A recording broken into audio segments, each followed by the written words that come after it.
This is Auto User Guide, where we help you understand your vehicle better. Today we are covering all information related to major engine services for the Ford Ranger 1998 to 2011 models. Service intervals. Engine oil needs to be changed every 7,500 to 10,000 miles, which comes out to around 12,000 to 16,000 kilometers. If you drive in tough conditions or put a lot of load on your engine, sticking to the lower end of that range is the better call.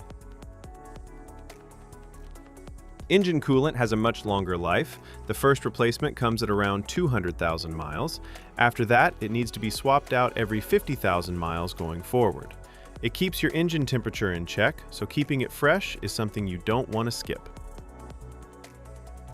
Brake fluid should be replaced every 3 years, or somewhere between 30,000 and 45,000 miles, whichever one comes first. Over time, it absorbs moisture, and that slowly reduces how well your brakes respond. Engine oil. Engine oil capacity. Alright, so when it comes to engine oil capacity, the amount your car needs depends on the size of its engine. Not every engine drinks the same. If your car runs a 2.3-liter to 2.5-liter four-cylinder engine, the total oil capacity, including the filter, is 4.5 US quarts, which comes out to about 4.3 liters. That's your number, every time you do an oil change. Now, if your car has a bigger 4.0-liter V6 engine, it's going to need a little more. The capacity there, again, including the filter, goes up to 5 US quarts, or roughly 4.7 liters.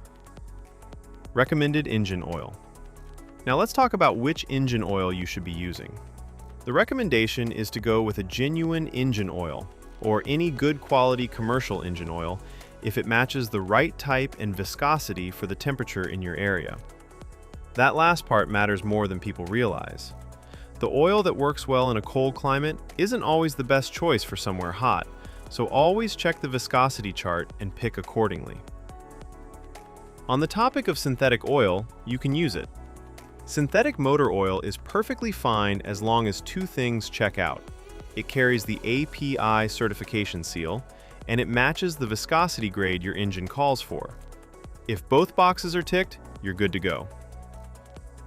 Change engine oil and oil filter. Before anything else, change your oil and filter based on the maintenance message that shows up on your driver information display. That message is your reminder.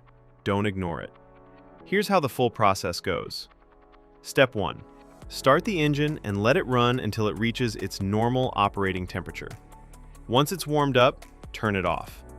Warm oil drains out much more easily than cold oil. Step 2. Open the hood and take off the engine oil fill cap. This helps the oil drain smoothly by allowing air in. Step 3. Get under the car and locate the undercover. Remove the Phillips head screws and slotted head screws by turning them 90 degrees counterclockwise. Then pull the undercover off. Step 4. Find the drain bolt at the bottom of the engine. Remove it along with the washer and let the old oil drain completely into a container placed underneath. Step 5. Remove the oil filter and let any remaining oil inside it drain out as well. Set it aside for proper disposal. Step 6.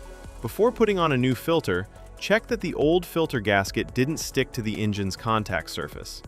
This is a small but important check. A leftover gasket can cause an oil leak.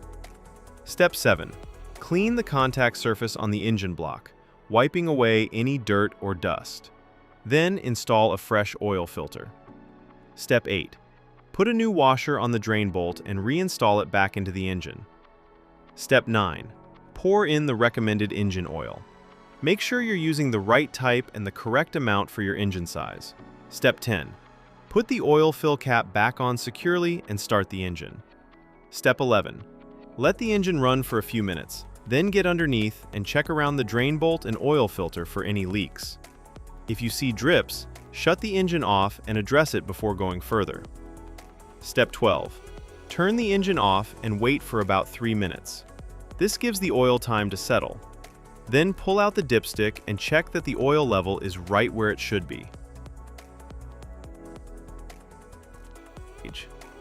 After you've changed the engine oil, there's one more thing you need to do: reset the oil life gauge.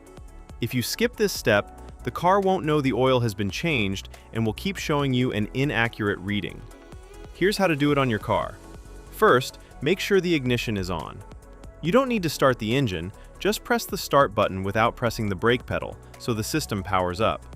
Next, go to your driver information display and navigate to the vehicle information menu.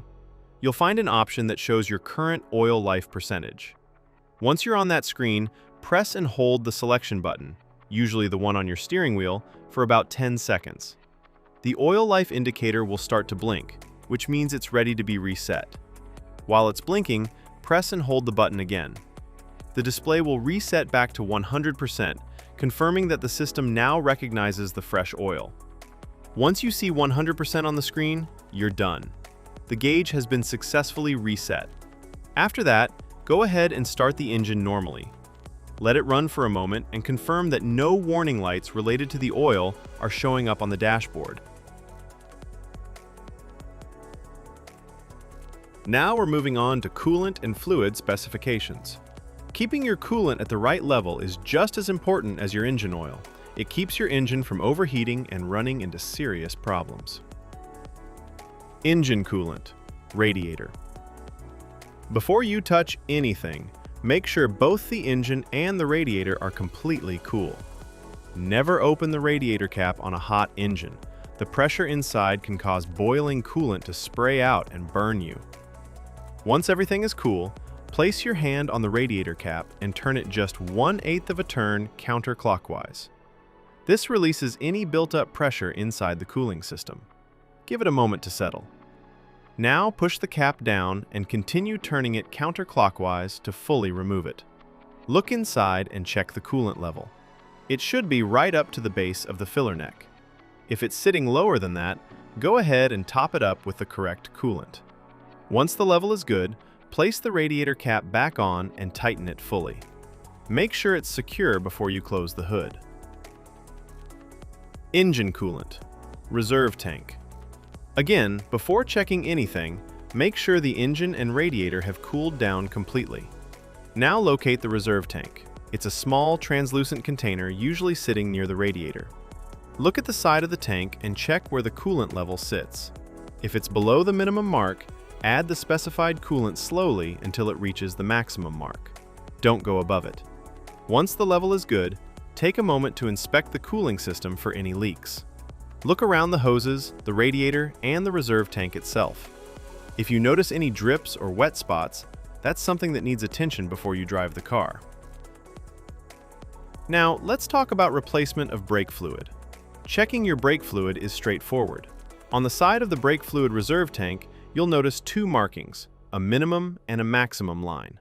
Your fluid level should always be sitting somewhere between those two marks. If the level is at or near the minimum mark, you need to top it up. Don't let it drop below that line. Low brake fluid can affect how your brakes respond, and that's not something you want to find out about while you're driving. At the same time, don't overfill it past the maximum mark either. Just keep it in between and you're in good shape. One thing worth mentioning for those driving a manual transmission model, your brake fluid reserve tank also takes care of the clutch fluid. It's the same tank serving both systems. So, as long as you're keeping the brake fluid level between the minimum and maximum marks like we just discussed, you don't need to check the clutch fluid separately. It's already covered. Tire rotation schedule. Tire rotation is one of those maintenance steps that people often overlook, but it makes a real difference in how long your tires last. Generally, you should be rotating your tires every 5,000 to 10,000 kilometers.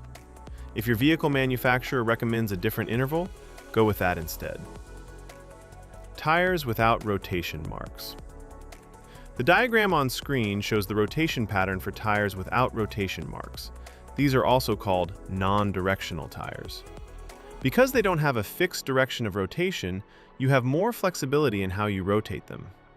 In this pattern, the front left tire moves straight back to the rear left position, and the front right tire moves straight back to the rear right position. Then, at the next rotation interval, the rear tires cross over, the rear left moves to the front right, and the rear right moves to the front left. This cross-rotation method spreads the wear more evenly across all 4 tires, which helps them last longer overall. Tires with rotation marks. The diagram on screen now shows the pattern for tires with rotation marks, commonly known as directional tires. You'll notice an arrow on the sidewall of these tires, and that arrow tells you which direction the tire is meant to spin. It only works one way. Because of that, you can't cross these tires from one side of the vehicle to the other. The rotation here is simpler. Tires just swap between front and rear on the same side. The front left goes to the rear left comes up to the front left, and the exact same thing happens on the right side. It's a straightforward swap, just without the crossing over that you do with non-directional tires. Now let's talk about the fuel tank capacity. Your fuel tank holds a total of 20.3 US gallons, which is equal to 77 liters. Thanks for watching this video. I really hope it helped you understand things a little better. If you found it useful, give it a like. And if you haven't subscribed yet, hit that subscribe button so you don't miss the next one. Drop your thoughts or questions in the comments below. I'd love to hear from you. It genuinely means a lot.